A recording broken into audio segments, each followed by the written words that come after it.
रक्तसूत्रेण यः आगच्छति तस्य स्पर्शेण पुनर्ज्वलिष्यति कालाग्निः।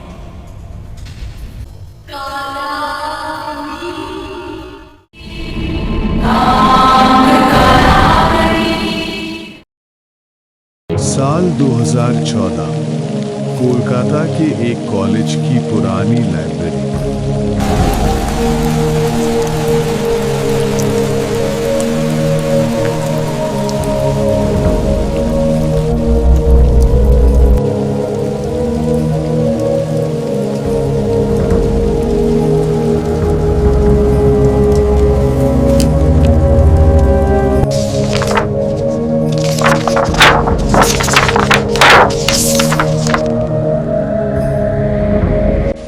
जो तुम पढ़ रही हो, क्या वो तुम समझ भी रही हो? मुझसे डरो मत बेटी। मैं तुम्हारा कोई नुकसान पहुंचाने यहाँ नहीं आई हूँ। लेकिन मैंने तो आपको इस यूनिवर्सिटी में पहले कभी नहीं देखी। क्या तुम इस विश्वविद्यालय में सबको जानती हो बेटी? चिंता मत करो मेघला, मैं सिर्फ ये देखने आई थी कि ये ग्रंथ मेरे अलावा और कौन पढ़ रही हैं। क्यों नहीं समझूंगी, ये तो मेरे सब्जेक्ट का एडिशनल पेपर है। वैसे आप खड़ी क्यों हैं? बैठिए ना। मेघला, तुम जो ग्रंथ पढ़ रही हो उसके बारे में तुम जानती हो? नहीं, लेकिन आपने अभी अभी 2 बार मेरा नाम लिया है। आपको मेरा नाम कैसे पता? नाम की बात छोड़ो बेटी, मैं तुम्हारा नाम क्यों, अतीत और भविष्य भी जानती हूँ। देखिए, इस यूनिवर्सिटी में मेरा विषय ही भारतीय दर्शन और प्राच्य विद्या है, साथ में एडिशनल पेपर तंत्र शास्त्र। इसलिए मैं इतना तो समझ सकती हूँ कि आप कोई सामान्य इंसान नहीं है। कौन है आप? मैंने कहा ना बेटी, मैं भी तुम्हारी ही की तरह इस किताब की एक पाठिका हूँ, इसीलिए तो देखने आई। पता है बेटी, इस किताब में एक आह्वान है।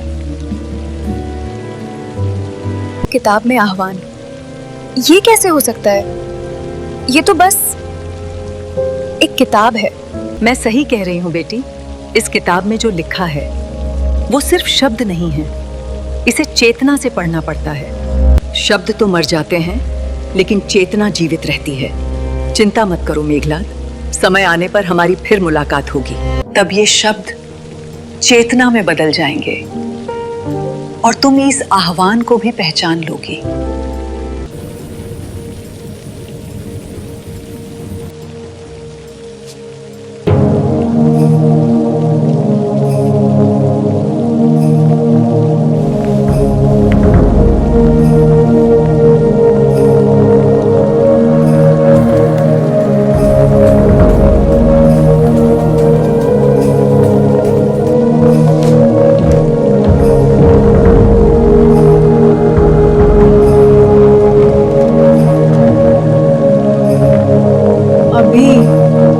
अभी तो यही थी, इतनी जल्दी कहाँ गई?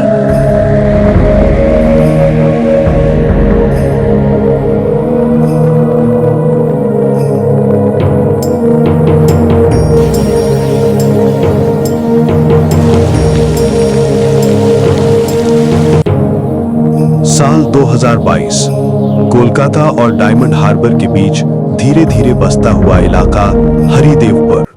वहीं खड़ा है राय चौधरी विला, ठहरी हुई अपनी खामोशी के साथ।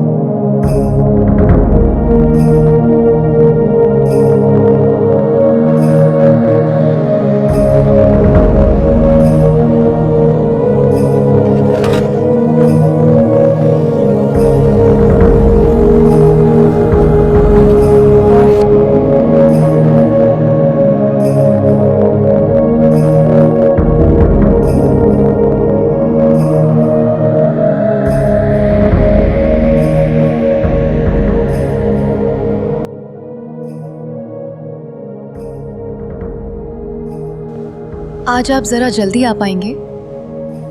देखता हूँ, मीटिंग है। अगर आपके लिए पॉसिबल होगा तो मैं इंतजार करूंगी। तुम्हारी मर्जी।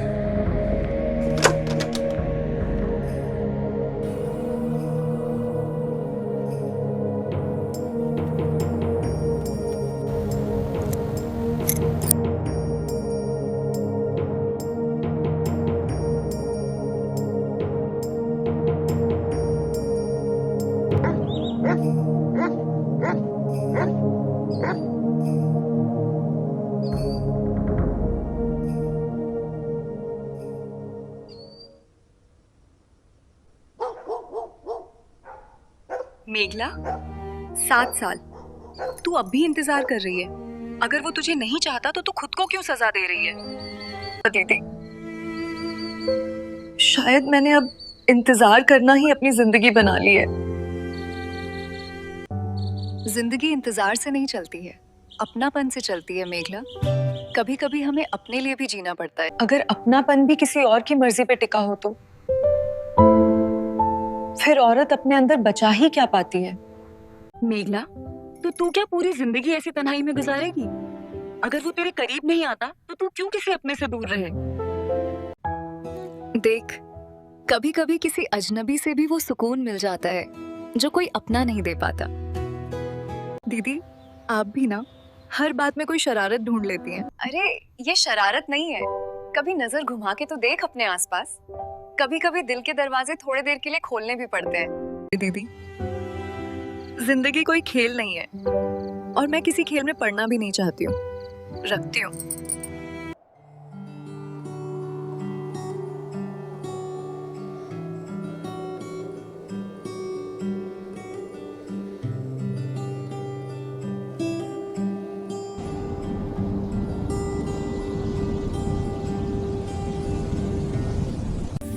साल 2017, 5 साल पहले दीप राय चौधरी और अर्णव राय चौधरी के पिता और मेघला के ससुर श्यामल राय चौधरी के श्राद्ध के दिन। भाभी अकेले बैठी हैं? ऐसे वक्त में सभी तो अकेले होते हैं अर्णव।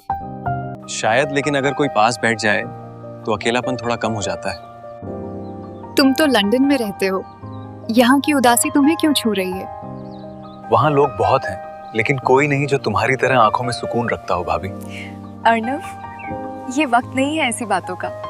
वक्त तो हमेशा चुप रहता है, बोलते तो हम ही हैं भाभी।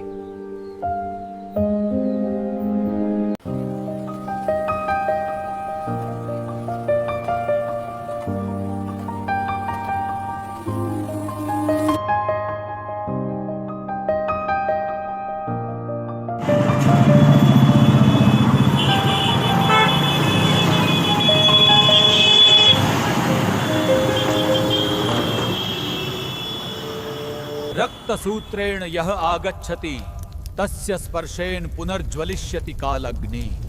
कालग्नि